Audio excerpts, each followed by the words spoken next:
एक आदमी ने एक बहुत ही खूबसूरत लड़की से शादी की। शादी के बाद दोनों की जिंदगी बहुत प्यार से गुजर रही थी।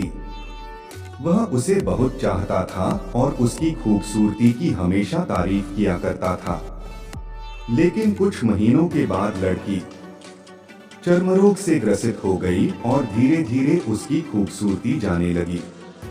खुद को इस तरह देख उसके मन में डर समाने लगा कि यदि वह बदसूरत हो गई तो उसका पति उससे नफरत करने लगेगा और वह उसकी नफरत बर्दाश्त नहीं कर पाएगी।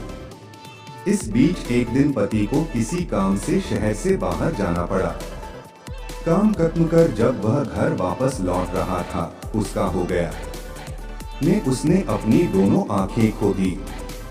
लेकिन इसके बावजूद भी उन दोनों की जिंदगी सामान्य तरीके से आगे बढ़ती रही। समय गुजरता रहा और अपने चर्मरोग के कारण लड़की ने अपनी खूबसूरती पूरी तरह गंवा दी।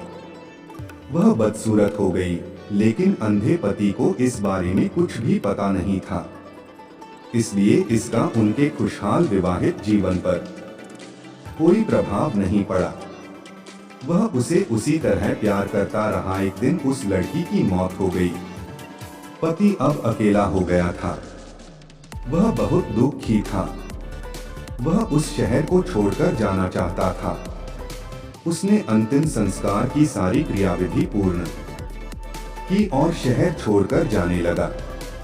तभी एक आदमी ने पीछे से उसे पुकारा और पास आकर कहा, अब तुम बिना सहारे के अकेले कैसे चल पाओगे? इतने साल तो तुम्हारी पत्नी तुम्हारी मदद किया करती थी।